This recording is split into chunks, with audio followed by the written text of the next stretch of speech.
Welcome everyone to a special collaborative worship service with participation from Spirit of Life Unitarian Universalists in Florida and Northwest Unitarian Universalist Church in Michigan.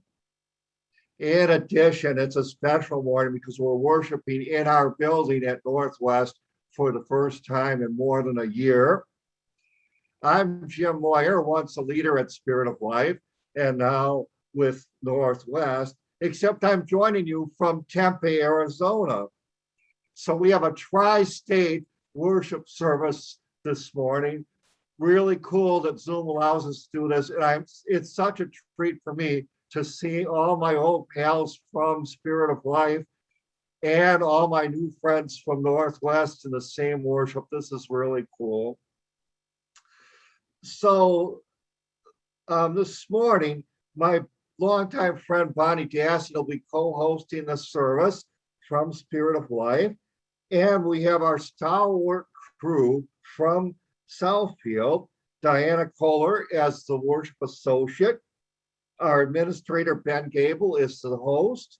Music director, Ken Hermanot, and musician Alex Myers will be providing some sound and music for us. The Northwest Choir is on tap. Ralph Bruckert and Jake Myers are technicians. Our minister, Kevin Beck, is off this week and will be returning to the pulpit next Sunday. Our religious educator, Eva Leventer, is with the children this morning for the first time this year. And I almost forgot to mention that something we haven't had to say in quite some time, we have ushers and greeters to thank this morning as well. So I welcome everybody again, and I'm looking forward to a great worship service. And now on to announcements.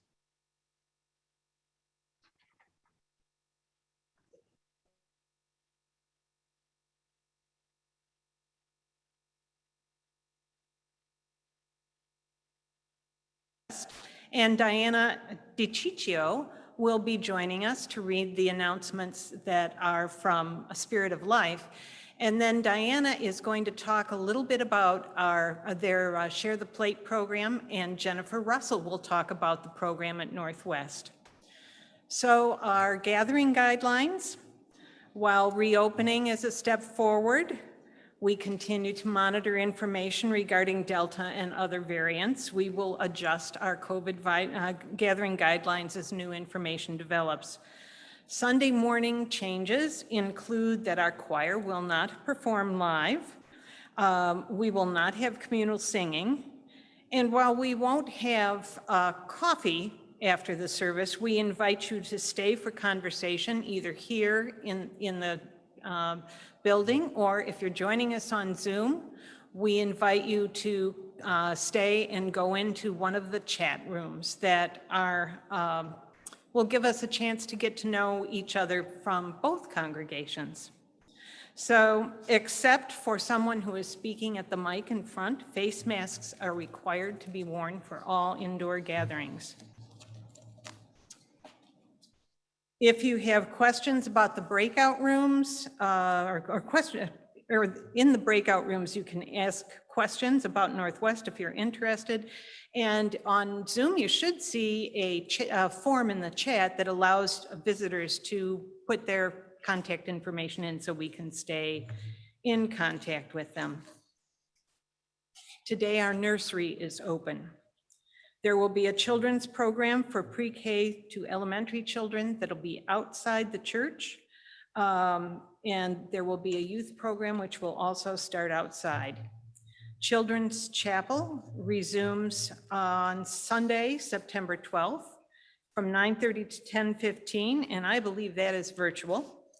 Our acting Director of Religious Education, Eva Leventer, will answer any questions you have. Our service auction is coming up on Saturday, November 13th. Mark your calendar. The service auction committee is working on details.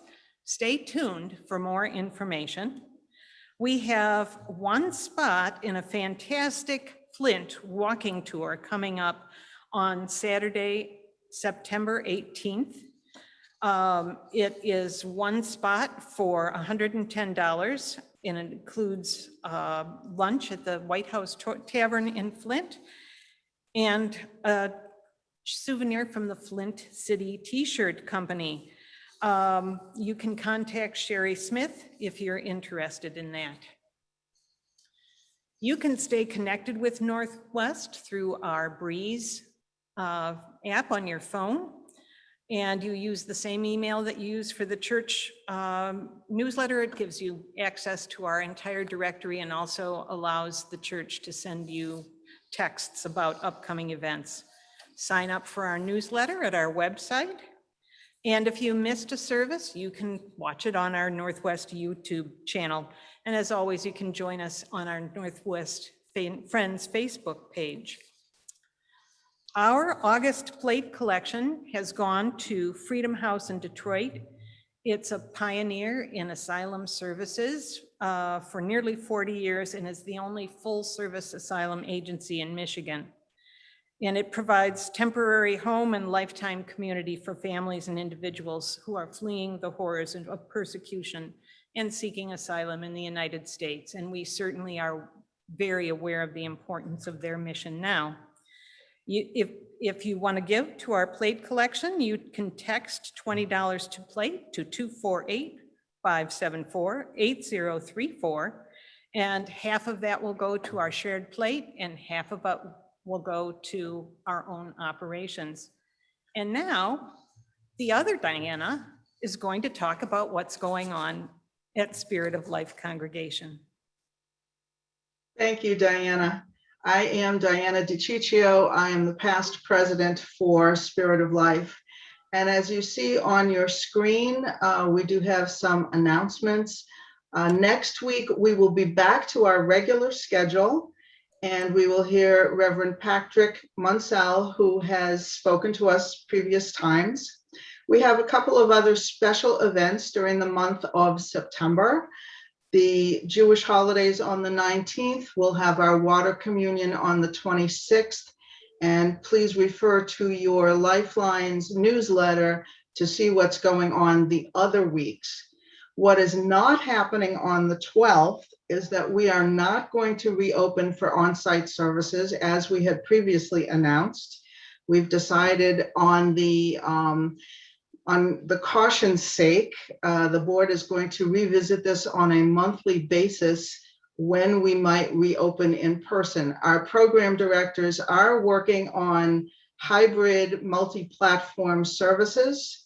So we'll still be able to meet by Zoom when the time comes the board decides it's safe to reopen in person.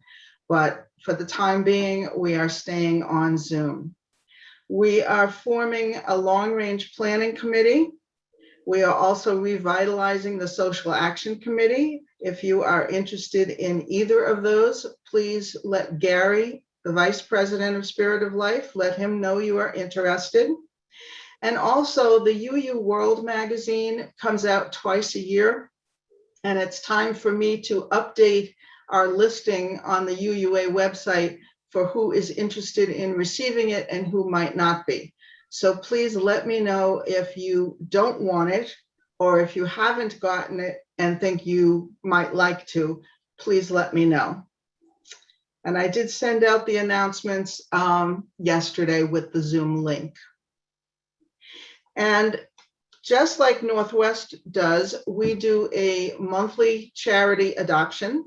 For August, we have adopted the Guardian Ad Litem program. This is not all that we do for them. We have some members who are volunteers and are child advocates going to court on behalf of children who cannot speak for themselves. The other thing that we do is we participate in their holiday giving program, meaning that we're not just giving money, we give gifts to children who might not otherwise receive gifts at the holiday season. So every year we get tags that we put on our Christmas tree, and we each adopt a tag or two, and that child is who we provide for that holiday season. And last year, Guardian Ad Litem in the Tampa Bay area provided gifts for 1,400 children who would not have received gifts otherwise. We also give school supplies for migrant refugee children. We also sponsor the Project World Health, which is a program out of University of South Florida, where medical students, physicians, and nurses go to Haiti and the Dominican Republic and other countries to provide medical care when they would not normally get medical care in those particular areas. We provide hurricane relief, and hopefully we won't need to do that for Louisiana coming up.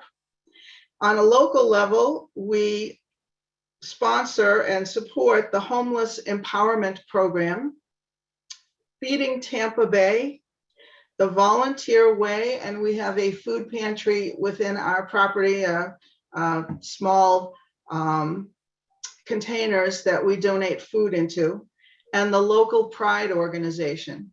And this represents just a few of the charities that we support in the course of any given year, because as you do, once a month, we choose a different charity. There are so many charities that are needing our assistance that all we can do is the best we can, and we try, and so do you. So thank you, Diana. Thank you. And now Jennifer Russell will share some of the highlights of our shared plate collection. Good morning. I am Jennifer Russell. I am the Social Justice Outreach Governor for Northwest Unitarian Universalist in Southfield, Michigan. My leadership partner, Sierra Presbury, and I, along with our Social Justice Committee, have been working to expand our shared plate partnership to move it from simply giving into connection and action. We aren't quite where we want to be yet, but we are making strides with that. We alternate each month between the City of Southfield's Human Services Division and organizations that get nominated by a member or friend of our congregation. The Social Justice Committee then vets and votes which ones are best suited to time of year, the values of our faith. Southfield Human Services uses these funds in part to identify and assist persons and families who are struggling with food security, utility payments, housing. They offer prescription discount cards and legal help, among other services. We partner with them through the year as they are our host city. We also do adopt a family during the holiday season, Thanksgiving basket. So we really strive to partner with the city that we're in. This year, we have partnered with Boys to Men Summer Camp. It's a grassroots organization that seeks to mentor children in Detroit whose fathers are not present, who are incarcerated or deceased. Earlier this month, they took a group of preteen boys to camp in Ohio, teaching them survival skills and teamwork. They've taken the boys on airplane rides. Through the year, the mentors offer everything from a listening ear to homework help. And we even had a member of our congregation generously offer to take them sailboating. We've shared the plate with our long-term partner, Detroit St. Leo Soup Kitchen. During the pandemic, they've not been serving food in person, rather offering packs of food for homeless people. Recently, sadly, their building flooded, so they cannot offer their services. And so our fundraising efforts are now going towards rebuilding their facilities. Michigan Center for Youth Justice received part of our plate earlier this year. They work to shape policy to stop youth incarceration and the damage that it causes to families. Their current work includes reforming residential facilities so that the youth are treated with care and respect instead of confinement and restraint, partnering with organizations that support and affirm LGBTQ youth, and working to end the practice of putting families in debt to pay for their loved ones' incarcerations. Currently, this month, as you heard earlier, we're sharing with Freedom House Detroit. They've also been invited to speak in our pulpit. They support asylum seekers with comprehensive programs to ease them into living into local communities, including legal help, basic needs, medical and mental health care, and employment readiness in an inclusive and supportive environment. We invite all of our partners and church members to seek ways to connect in relationship, volunteering opportunities, for example, and other ways to help. We're working to keep in touch and develop deeper, more meaningful relationships with them. And the goal is now more than a one-time gift, but a true opportunity to have a longer-term impact on the justice work in these communities. Thank you, both Diana and Jennifer. If you're in the sanctuary today and want to make a contribution rather than passing the basket, it's up here. You can come up after the service and put your contribution in then. And now, for those of us who are here in the sanctuary, we get the real privilege of hearing our piano in person. We hope you enjoy it from a distance as well.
Reading this morning is "We Are Connected" by the Reverend Leslie Takahashi. Despite distance and fear, we are connected. Across different experiences and lives, we are connected. Even in the face of the inevitable losses of life, we are connected. When we wish to laugh, we are connected. When we need to mourn, we are connected. Across a nation divided, we are connected. Even when we dance alone in a room, we are connected. In the heat of the sun, we are connected. In the glow of the stars, we are connected. Across the limits of our imagination, we are connected. Even when nature trembles, we are connected.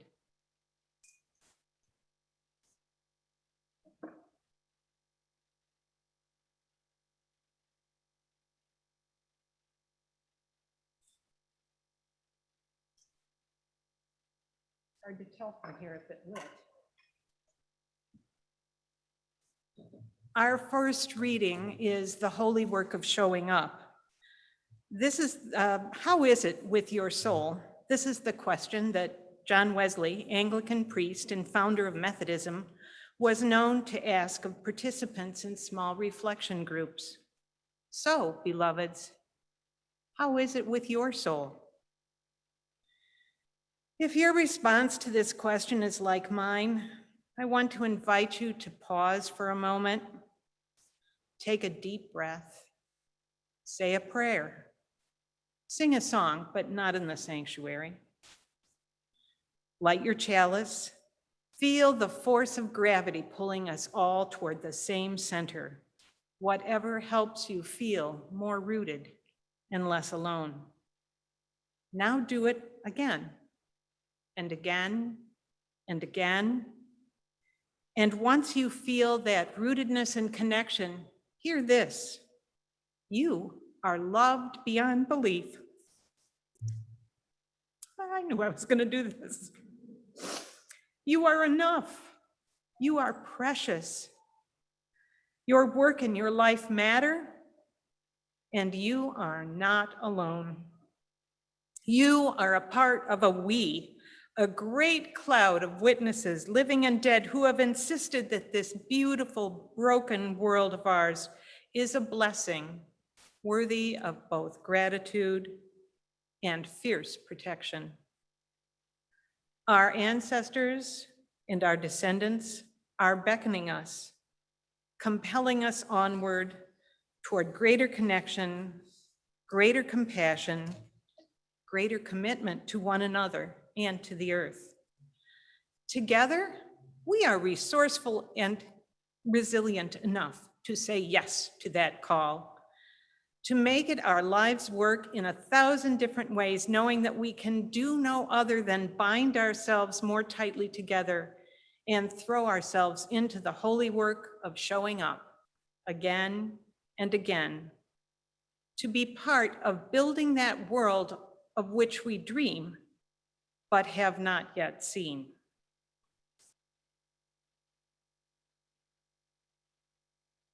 And now, Bonnie Dassing from Spirit of Life is going to lead us all in a meditation. Good morning, everyone. We invite you to take a deep breath into the present moment and realizing that not everyone will be able to function and enter into these movements, but grateful for the skills that they do have, we invite you, as you are willing and able, to participate physically in this interactive meditation. You may close your eyes if you wish. Spirit of love, God of many names, we enter into this time of centering and sensory reflection. Let us shake out our arms and hands and rest them by our sides. Let us shake out our legs and feet and plant them on the floor. Let us stretch our necks high and let us take a deep breath of thankfulness. Let us touch our eyes, happy to have the beauty of colors, lines, and shapes. Let us imagine the beauty of the world, the flowers, the trees, the babies, the puppies, all of the things in which we delight. Let us touch our ears. Through them we hear glorious sounds, happy ones and sad ones, beautiful songs and lonely cries. Let us listen well so that we may live fully. Let us touch our lips, for through these lips we receive the food and drink that nourishes us and helps us grow, and we speak the words that express our thoughts and feelings. Let us touch our hearts, for it is through our hearts that we know and share love. Let us feel the world around us. In our imagination, let us experience the winds that cool, the sun that warms, and the rain that nourishes the earth and cleanses us all. The beauty of life is all around us. Let us softly say, each in our own way, thank you. Thank you, God. Thank you, nature. Thank you, world. And may we smile in delight. Amen. Shalom. Namaste. When we started our congregation approximately 25 years ago in Florida, we looked to the words of this next hymn to define who we wanted to become and asked for the Spirit to help us along our way. Let us listen to Spirit of Life, number 123.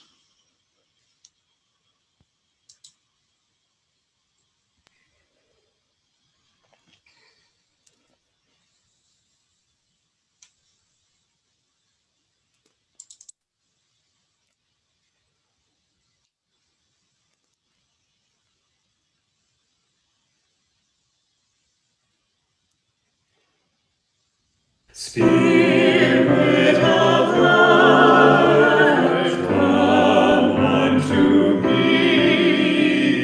Sing in my heart all the stirrings of compassion. Blow in the wind, rise in the sea, move in the hand, giving life the shape of justice. Roots hold me close, wings set me free. Spirit of life, come to me, come to me.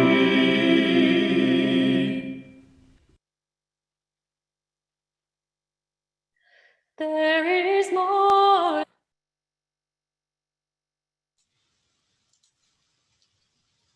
Turning inward.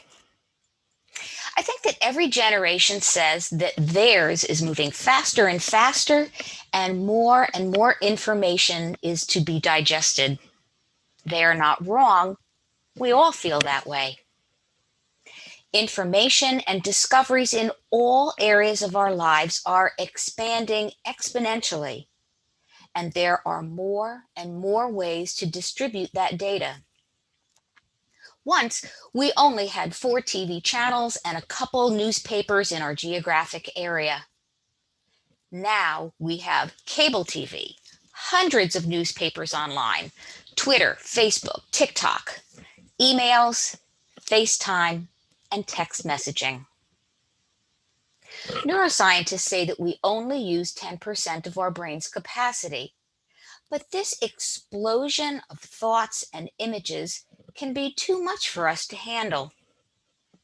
How do we hold on to constancy in a time of uncertainty when things change at such an astronomical pace? In our service today, we have no definitive answers, but we do suggest on 3 different approaches to coping with this uncertainty. The first is looking inward, finding a calm center in the midst of a hurricane. Some people call it meditation, some call it prayer. No matter the name, the effect is to focus on one and only one thing at a time. The image of a ballerina comes to mind. When they pirouette, they are spinning and spinning, yet their gaze is centered on one item in front of them. In this Robert Frost poem, he chooses a star, a constant beam to hold us steady, asking us to choose something like a star.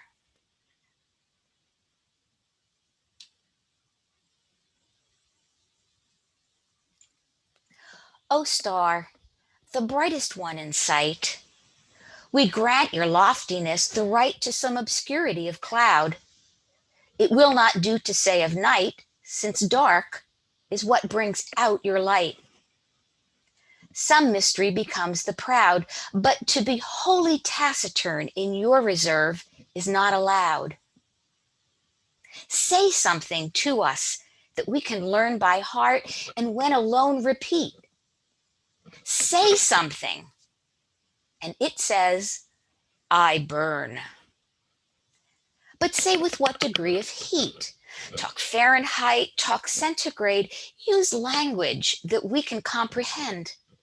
Tell us what elements you blend. It gives us strangely little aid, but does say something in the end. And steadfast as Keats' eremite, not even stooping from its sphere, it asks a little of us here. It asks of us a certain height.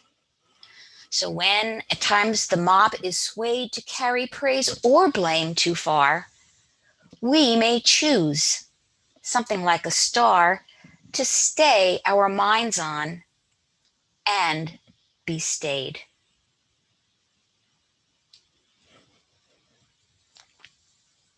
In the next hymn, we are asked to not forget to search for love, hope, peace, and joy in our lives as we center ourselves in this ever-changing world. Let us listen to There Is More Love Somewhere, number 95. There is more love somewhere. There is more love somewhere. I'm gonna keep on till I find it. There is more love somewhere. There is more hope somewhere. There is more hope somewhere. I'm gonna keep on till I find it. There is more hope somewhere. There is more peace somewhere. There is more peace somewhere. I'm gonna keep on till I find it. There is more peace somewhere. There is more joy somewhere. There is more joy somewhere. I'm gonna keep on till I find it. There is more joy somewhere.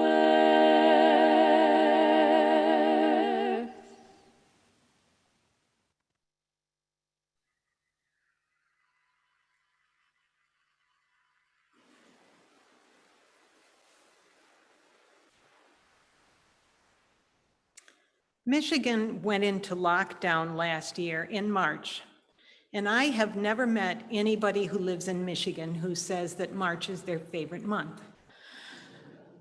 I felt like spring was never going to come, and I was so done with winter. But just like every other year, here and there came a day when the temperature creeped up into the 50s and the sun actually shone. On those days, I took walks in my neighborhood, watching spring unfold. I took comfort from the fact that the plants and the animals didn't care about COVID. They were just doing what they did every year. Being reminded of nature's constant cycles was very calming and centering for me. Scientists tell us that spending time in nature or even looking at pictures of nature reverses the impact of stress on your blood pressure, heart rate, muscle tension, endocrine, and immune systems. It's true across cultures. And research done in hospitals, offices, and schools show that even having a plant in the room can have a significant impact on lowering stress and anxiety. Where do you go to distress? Either physically or in your own mind?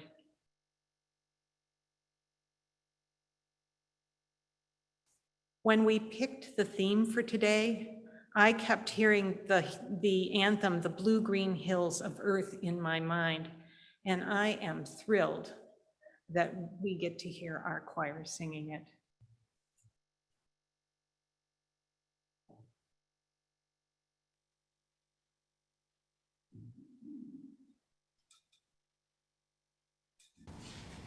For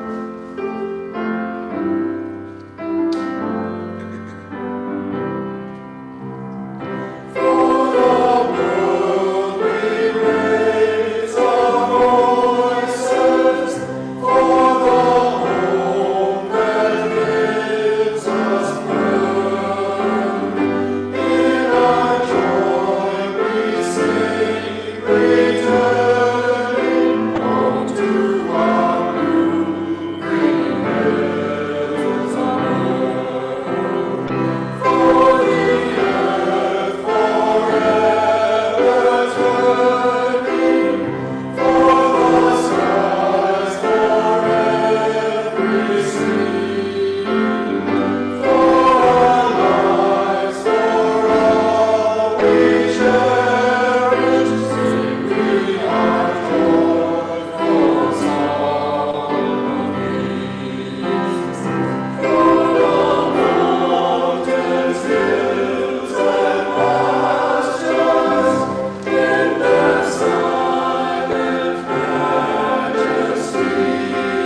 One of my favorite readings in our hymnal is The Peace of Wild Things by Wendell Berry.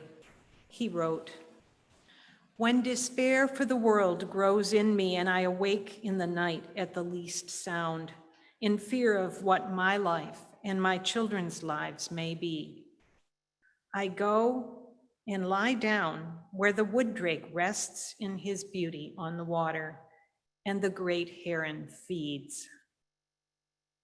I come to the peace of wild things that do not tax their lives with forethought of grief.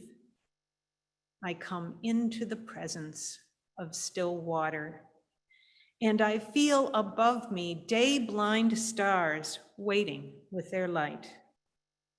For a time, I rest in the grace of the world, and I am free." Our next hymn celebrates the beauty of the earth, and it will be followed by about a minute of quiet and images of that beauty.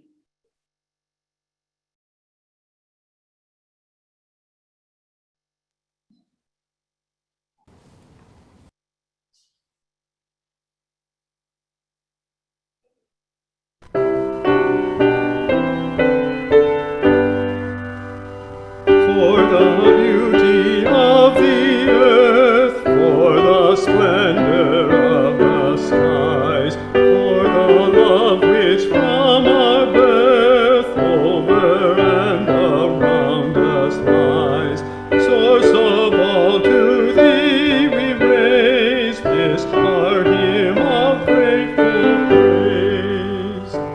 For the joy of ear and eye, for the heart and mind's delight, for the mystic harmony, linking sense to sound and sight, source of all, to thee we raise this our hymn of grateful praise.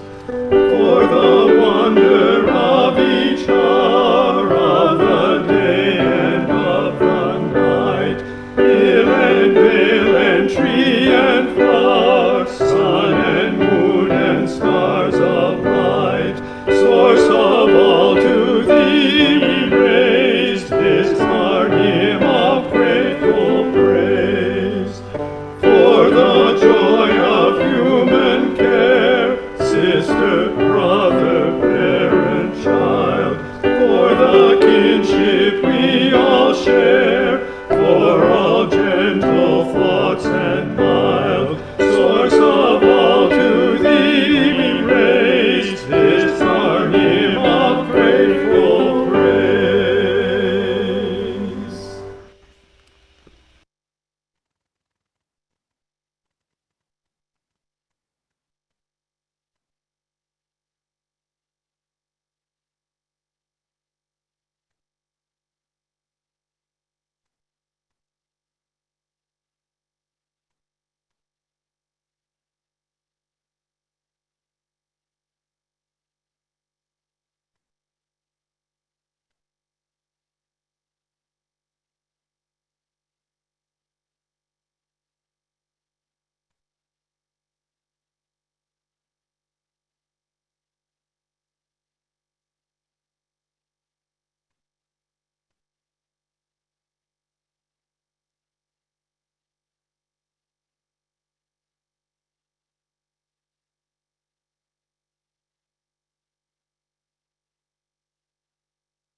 So a third way that we can cope in turbulent times is to be in community.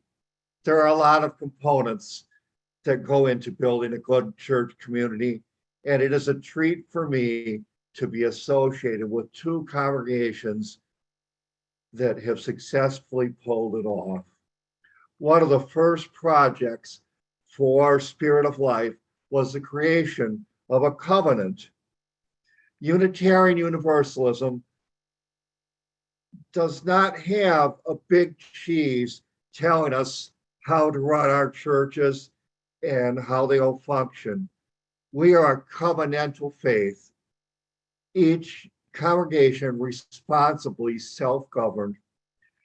A covenant is made among the people of the congregation, outlining promises about behavior and shared values. A covenant often tries to identify the highest purposes held by the community. If done well, the process for creating the covenant is itself an exercise in being mindful and inclusive. Bonnie and I had leadership roles in the covenanting process at Spirit of Life. Nearly the entire congregation participated in the discussions, even children. Our beautiful poetic product reflected the unique experiences we shared and the values we cared about. More than 20 years later, it continues to inspire the congregation, and I hold it in my heart through all the years and all the miles between us. When I share the covenant, there are three key phrases I want to hold up. Through all stages of life reflects our desire to fully include both the elders and the kids in our community life. Pledge to support highlighted both our desire to be financially responsible and also to be part of a larger UU movement. And the closing phrase, maintaining the common good, is extremely important because it's asking persons to put aside any narrow self-interest. I'm going to share this covenant with you now. We join together as a spiritual community in common search of meaning and wonder through all stages of life. We pledge to support each other, our congregation, and Unitarian Universalism with our abilities and resources. We honor ourselves, our relationships, and each other with dignity, respect, and compassion, always maintaining the common good. Our next hymn is a sort of a covenant set to music for all that is our life, number 128.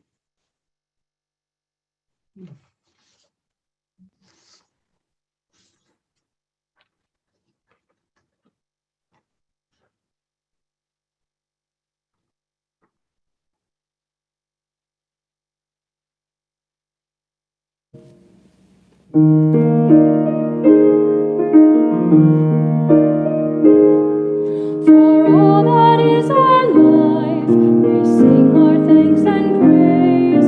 For all life is a gift, which we are called to use to build the common good and make our own days glad.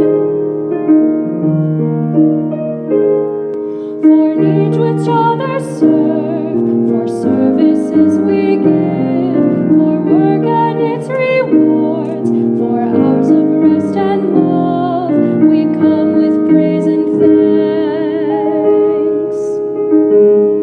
For all that is our life,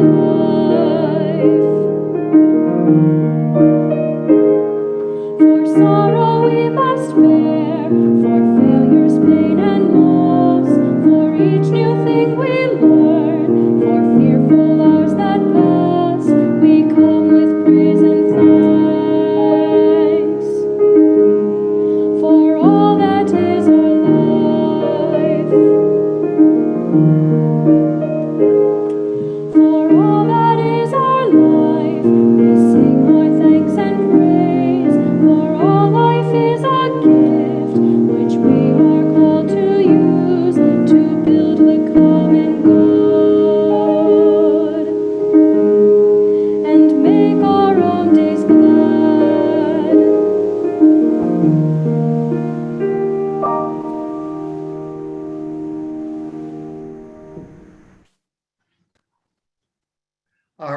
closing reading is called My Commitments to Myself by Laura Mancuso. I take care of myself first because I am deserving of exquisite care. I take care of myself to maintain the capacity to help others. I move and stretch my body every day. I spend time in nature, attuning my senses to the earth's wisdom. I ration my daily exposure to the news. I identify and access credible sources of information. I protect myself from becoming overwhelmed by information about the pandemic. I pace myself. I sit with the reality of uncertainty and impermanence and allow it to temper my desire for control. I listen without judgment to others' reactions, which may be different from mine. I forgive myself and others when stress brings out our shadow selves. I feel fear fully when I am fearful.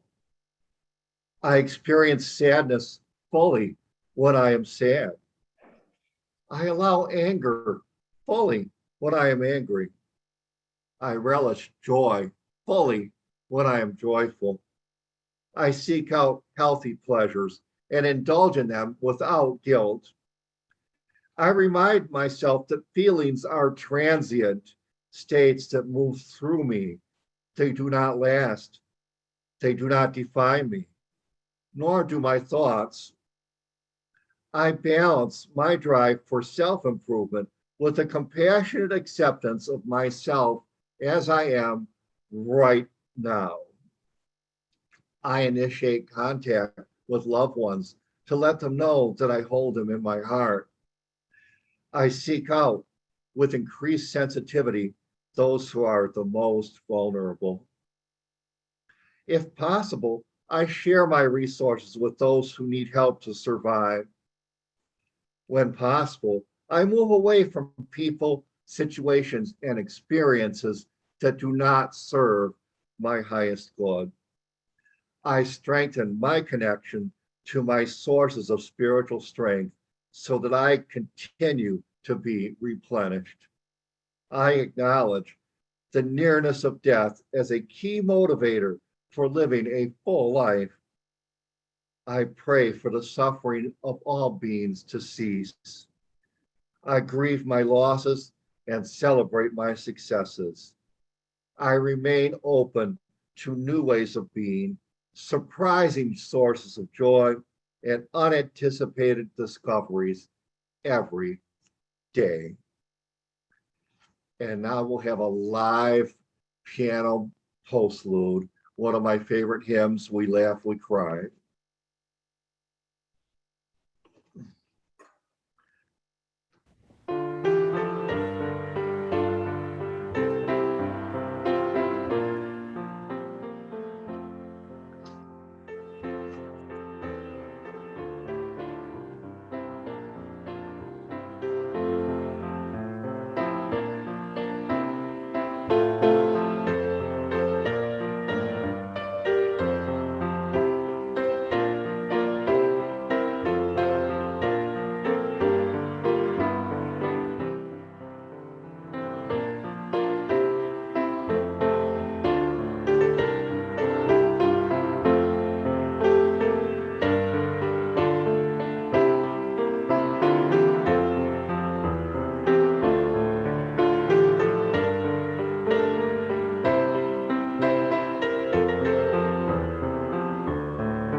Before Ben sends our congregants on Zoom into their virtual coffee hour, our coffee will be virtual here too.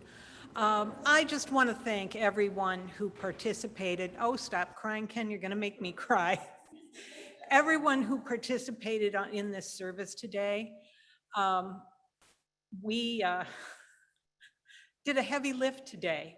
I mean, not just did we come back in person, but inviting another congregation to help create and worship with us. It was just an amazing task for everybody who played a role in the tech part of it. So bravo to them.